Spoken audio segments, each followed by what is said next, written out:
Selamat datang kembali ya di sesi bedah sumber kita. Ya, selamat datang. Kali ini kita mau selami satu bab yang, judulnya aja udah bikin mikir nih. Dari buku David Rosen, 99 Strategi Negosiasi. Yang itu ya, bab 94. Jangan percaya siapapun. Betul, judulnya provokatif banget. Nah, sumber kita kan kutipan dari buku ini yang katanya sih isinya taktik-taktik keras para dealmaker Wall Street gitu. Iya, memang gayanya Rosen di buku ini cukup blak-blakan ya. Nah, misi kita di sini bukan cuma nerima judulnya mentah-mentah, tapi kita coba bongkar, logikanya gitu. Kenapa sih Rosen bisa sampai ke kesimpulan se-ekstrim ini? Apa ini sekedar paranoia, atau memang ada, gimana ya, realitas strategis yang perlu kita pahami kalau udah negosiasi tingkat tinggi? Oke, ini menarik. Jadi, perlu dipahami dulu kerangka berpikir Rosen di buku ini. Secara umum, pendekatannya itu sangat kompetitif. Kompetitif ya? Iya, kalau dalam teori negosiasi itu sering disebut pendekatan distributif. Fokusnya itu gimana caranya bagi-bagi kue yang ada supaya Anda dapat bagian paling besar. Oh, jadi win-lose gitu ya jatuhnya. Seringkali begitu. Artinya pihak lawan atau target kalau kata Rosen ya dapatnya lebih sedikit. Nah, strategi jangan percaya siapapun ini lahir dari kerangka pikir yang sangat mengutamakan hasil pribadi di arena yang ya kompetitif itu tadi. Oke. Jadi ini bukan soal perasaan pribadi atau sentimen, tapi murni kalkulasi strategis ya, dalam perebutan sumber daya gitu. Kurang lebih begitu.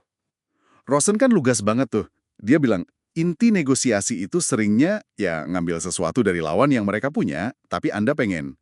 Kuncinya kata dia apa? Informasi. Nah, itu dia. Informasi. Dia nggak punya. Siapa yang pegang info lebih bagus, dia yang punya daya tawar lebih kuat. Tapi, apa pendekatan kompetitif ini nggak berisiko merusak hubungan jangka panjang? Atau itu nggak relevan di konteks Rosen? Itu pertanyaan bagus. Sepertinya sih Rosen lebih fokus ke transaksi yang nilainya tinggi dan mungkin sifatnya one of deals sekali jalan gitu. Oke. Jadi mungkin hubungan jangka panjang bukan prioritas utama dibandingin memaksimalkan hasil saat itu juga. Nah, soal informasi tadi, Rosen secara spesifik banget nunjukin bahaya fatalnya kalau informasi rahasia bocor. Bocor ya? Dan dia ingetin bocornya itu bisa dari mana aja. Bisa dari staf Anda sendiri yang mungkin kurang hati-hati, Waduh. bisa dari anggota tim negosiasi lain yang mungkin agendanya beda, atau, nah ini, bahkan dari mediator yang harusnya netral. Mediator juga bisa.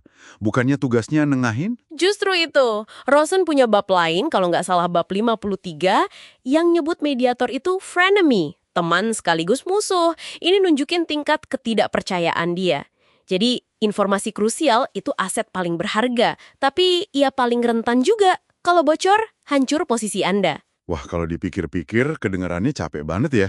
Harus waspada terus di tiap interaksi gitu. Iya sih. Rosen sendiri kayaknya sadar ini bisa dianggap paranoia. Dia kan sampai ngutip Hunter S. Thompson itu. Iya, yang tidak ada yang namanya paranoia, ketakutan terburukmu bisa jadi kenyataan kapan saja. Nah itu, kutipan yang lumayan suram ya. Tapi mungkin emang relevan di lingkungan yang risikonya tinggi kayak Wall Street yang dia gambarkan. Jadi kepikiran juga tekanan psikologisnya ya. Bukan cuma strateginya. Betul sekali. Tekanannya pasti tinggi. Nah, kalau dari kacamata strategi murni, solusi praktis yang ditawarin Rosen ya jelas banget. Konsisten sama premisnya. Simpan rapat-rapat semua informasi krusial Anda. Hold your cards close to the vest gitu ya. Persis. Jangan beberkan kartu truf Anda terlalu dini atau ke pihak yang nggak benar-benar perlu tahu. Tujuannya ya meminimalkan celah kebocoran sekecil mungkin. Tapi perlu digarisbawahi ya, ini bukan anjuran bohong atau curang. Oke. Lebih ke kontrol strategis atas arus informasi. Siapa tahu apa dan kapan mereka tahunya. Itu intinya. Ini menarik sih. Di satu sisi kan kita sering dengar, pentingnya bangun kepercayaan. Transparansi dalam negosiasi biar dealnya bagus. Iya, betul. Tapi di sisi lain, Rosen malah saranin hati-hati yang ekstrim banget. Gimana tuh caranya imbanginnya? Apa Rosen kasih panduan kapan kita mungkin perlu agak transparan, atau pendekatannya memang mutlak, lindungi info di atas segalanya? Kalau dalam konteks strategi yang ini ya, Rosen kelihatannya sangat condong ke perlindungan informasi.